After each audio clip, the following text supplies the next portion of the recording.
guys and gals, Nary here from Drake Wing Gaming, or some of you know me on Twitter, The Gaming Dragon. Today I'm coming back at you with another Let's Play episode of Kingsguard. So, y'all, without further ado, let's go ahead and jump right back in, shall we? Alarm chain, you are up, and let's go. Alright. The chilling voice startled you just as you were taking a sip of wine. The strong liquor was sent down the wrong tube and irritated your lungs. Once you finally caught your breath, you noticed him. It was always the eyes that you saw first. Those eyes that reflected the light of the moon and sent shivers down your spine since you were young. As though he were stepping right out from the shadows themselves, emerged a fox beastman. Oh, that hurt. You pounded your chest several times and wiped a tear from your eye. Koshiro, you nearly killed me there. My apologies for that. I didn't mean to startle you. I thought you saw me arrive. No, not when you're hiding in the dark like that. Well, I wouldn't say I was hiding. Koshiro, like Leandros, was also a royal protector, a Kingsguard. While his duty was to keep the royal family safe from harm, he was mostly in charge of protecting your father, like Leandros was to you. But that wasn't his only job. The fox was a talented sneak, for lack of a better word. He was talented enough to vanish into thin air in the blink of an eye, or hide within the shadows. Because of his unique talents, he was an intelligence agent for the kingdom, gathering secrets, informing the king of activities within and outside the capital, and keeping any classified knowledge locked away. Of course, when he wasn't off who knows where or doing who knows what, he was always snooping about in the castle and hiding within the shadows. It gave you goosebumps every time you looked over your shoulders, and his eyes were just there as if he was stalking you. So, I heard that from Leandros that you were spying on me spying on me when I left the castle? I thought I made a clean getaway. I was careful to make sure no one was following me, but it turns out that wasn't the case. Got a lot of nerve to show yourself after ratting me out. I'm sorry. I just felt that it would be necessary to have someone keep an eye on you, for your own protection. The city is dangerous, even in the warmth of the sunlight. I just did not wish to see you get hurt is all. Yeah, well, I can take care of myself, you know. I really am sorry, but it is my duty after all. Suppose Leandros would have found me anyway. He always seems to know where I am.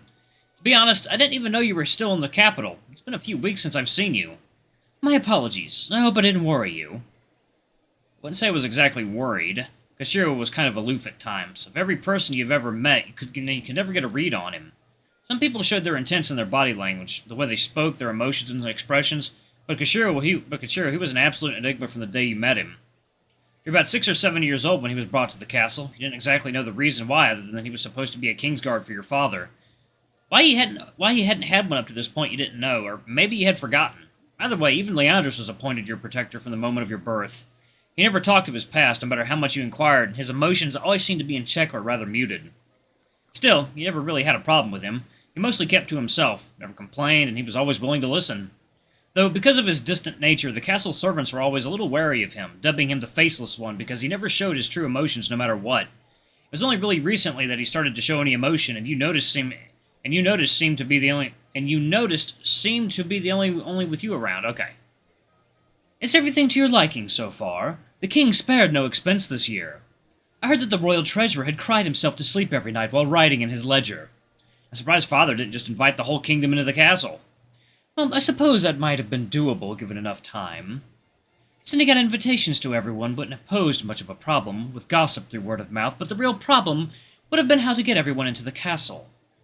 Koshiro, that was a joke. Oh, my apologies. I didn't realize. You're almost as stiff as Leandros, and that's saying something. Well, I had my doubts in the beginning. Other than that hideous ice sculpture, the food, wine, and entertainment is plentiful, so I suppose I can't complain. Then I'll take it that it is a success.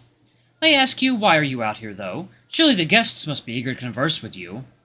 I'm not particularly fond of mingling with this crowd. Besides, father just dropped the ball that I'm the prince, and I'm not exactly in the mood to answer 1,000 questions. I had to take a break from everything that was going on inside. How about you? Concerned about me? I'm simply waiting. Waiting on who? For your father. Never know when you're needed. Father is busy chatting with all the nobles. I doubt he'll be called upon for anything. 1 second, y'all. Let me get some water. Oh. That's really good. Okay. Not like me, of course. He had Leandros drag me back here just to show me off like a sculpture. Honestly, I wish he'd just get hit by a wagon. You and your father don't seem to get along. It took you that long to notice? He's not the most charming person to be around, at least when I'm in the room. He just makes my blood boil whenever he opens his mouth. If he's not telling me what to do, he's yelling at me. About you, though. I've never once seen your parents nor heard of them. I'm sure they're doing just fine. You don't talk with them? Work keeps me busy. If they're not on your case every hour, they can't be all that bad. You took another large swig of your drink, then made a disgusted face. Lately, whenever you had any sort of alcoholic beverage, most of the taste seemed to disappear after a few glasses. It was likely you were building up a sort of immunity to it. Getting drunk was actually pretty difficult as well. For you to even begin to get tipsy, you had to consume copious amounts of liquor in a short time. But the effect wasn't really worth the effort, so most of the time you simply enjoyed it for the taste. You truly must have a cast-iron liver to consume that much. I can't imagine that is good for your health. Ha! This week's stuff just passes right through me. I had twice as much last year, and yet I'm still alive and kicking. You know what? Here. Tasting a bit stale. Gonna need to get something else. He handed the bottle to the fox, who took it with a bit of hesitation. Cautiously, he smelled it, before setting it down on the railing. Cerebrin blood? This is about as strong as it gets. Perhaps I should think about cooking up something a bit stronger. Try a bit, though. It'll help you relax. If your father found me drinking, he would skin me. But I thank you for the gift regardless. Well, it's getting a bit chilly out here. I'm gonna head back inside. A frog in a well knows nothing of the sea. Some words of wisdom for me? Interpret it as you may, but from where I come from, it is a lesson learned at a young age. What you have been taught or seen may not always be the truth. That is what I've taken from it. Many destroy themselves because they become too overconfident and blind themselves to the realities of the world. I know you are not one of those people, but it never hurts to be reminded of what little we all know. Part of the reason why I read so much. There's much knowledge to be gained from books. And Father never let me leave the castle anyway, so I had to find some way to pass the time. I'm sure there will come a time when you will understand why he makes the choices he does. If that day ever comes, I'll be sure to bring a blanket and prepare myself for when hell freezes over. Speaking of freezing, I'm going in. You coming? I actually should be checking on something myself. Alright, I guess I'll see you some other time. Jake, if you ever wish to talk, Never mind. Take care. Without saying another word, he melted into the shadows once more. Hey, are you still there? He waited for him to reply, but none came. Other than the door back in the ballroom, there was nowhere else for him to go unless he jumped off the edge. Took a quick peek over the railing and glanced down. It was about a 500-foot drop, not the easiest route off of the veranda. Cautiously, you took another look around, your eyes straining in the darkness to catch even a glimpse of him or his eyes. It appeared as though you were alone. You should really think about working for the circus with a magic trick like that. He stared at the bottle he left untouched and picked it back up. It'd be a shame to waste this, though. He turned back towards the doors and headed inside. It was a night to remember or forget if you could. The number of nobles that came up to you was numerous, all wanting to know more about this mysterious king that had been kept secret for so long. You wanted to brush them off, but that would have gotten you into more trouble, so you smiled to answer their concerns. But the vast majority that came up to you were those who you had recognized as bootlickers, hoping to gain your father's favor.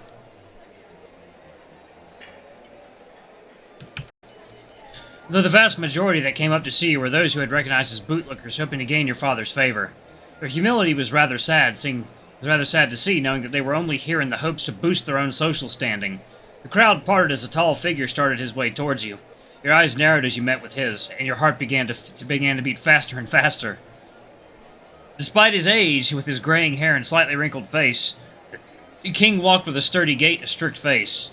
He was always trying to keep appearances and look more intimidating than he actually was. Jake? Father? A moment of silence passed before you gathered the courage to say something. I must say, this is quite the party you have thrown. Of course you were spearheading everything without ever talking to me once about it, so of course it'd be perfect. Tell me, did you do all this just for me, or was it to show off to the nobles? The grinding of your father's teeth and the reddening of his face was all you needed to know that you finally struck a nerve. Watch your tongue, Jake. It's a legitimate question. After all, it'd be terrible for you to lose face amongst all these people.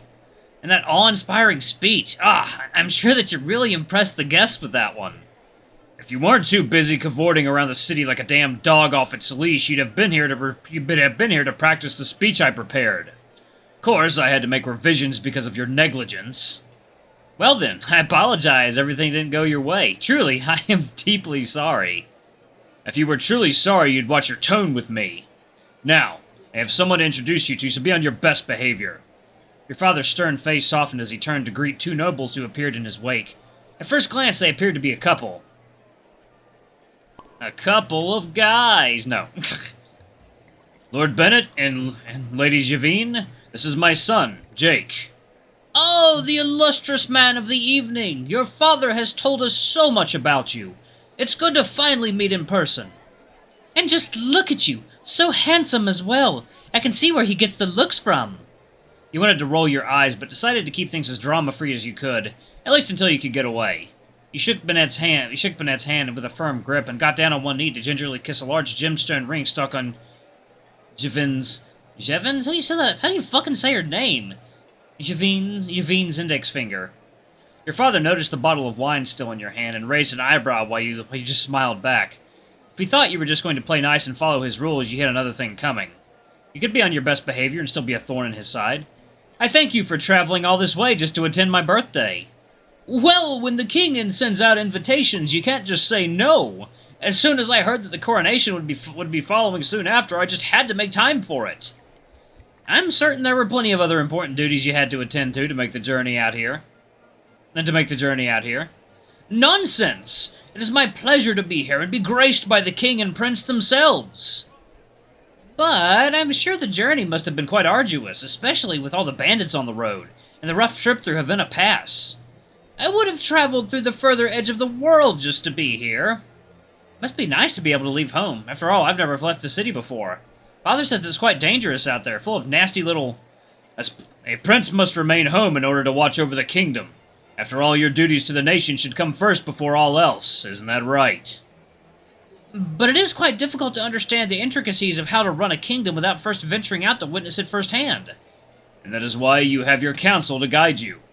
I see. So then I should allow them to dictate my decision-making while I stay blind to the world around me? Oh, he's just fucking with his dad. You and your father both glared at each other in awkward silence, neither wanting to take the high ground. This kind of passive-aggressiveness was just a common among the two of you, and this was just the tip of the iceberg. Though, thankfully, Lord Bennett cleared his throat, and the sudden movement of a young lady behind him distracted the two of you before things escalated too far. Oh, right, where are my manners? This is my daughter, Angela. It wasn't easy to notice her with the way she blended in with the crowd, and that was likely not something she did on purpose. 1 second, y'all. Coffee time.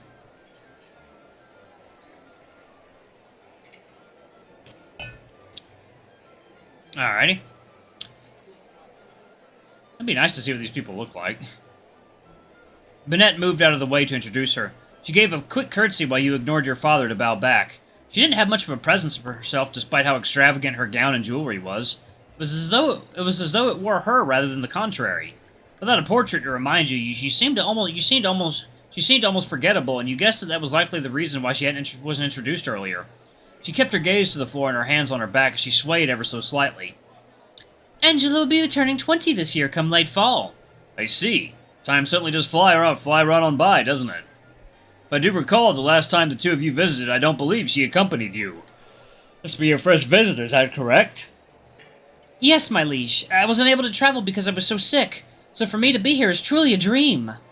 She spoke so softly you almost didn't even catch any of what she said.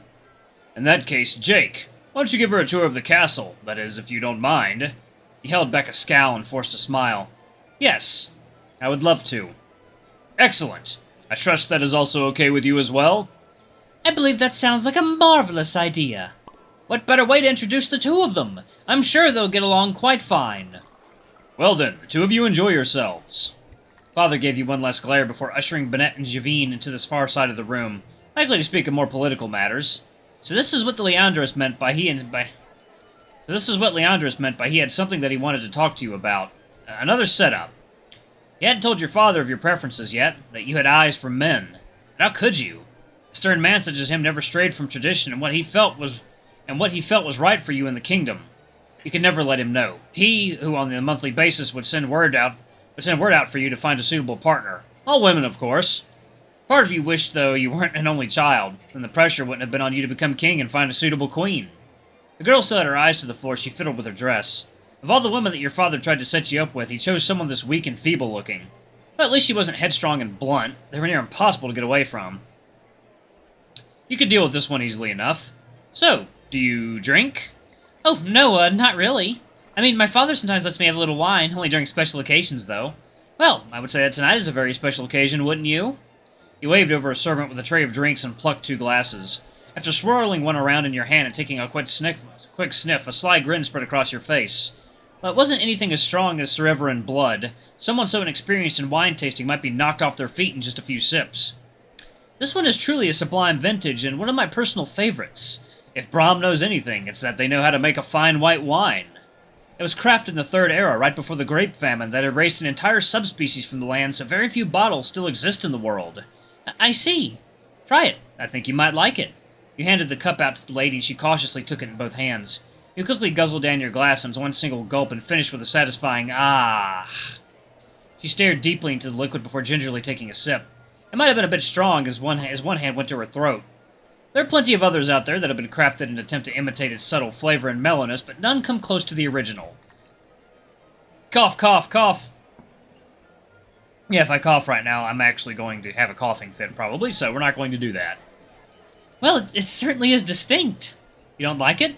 It's different. Sometimes it takes getting used to. Perhaps you should try a bit more. There's still enough wine left over in your bottle, so you poured out another cup, nearly overflowing to the rim, and drank it all down as well. Nope. Alright, y'all, I'm going to go ahead and pause it right there. Thank you all so much for watching. Oh, Lord. Sneeze!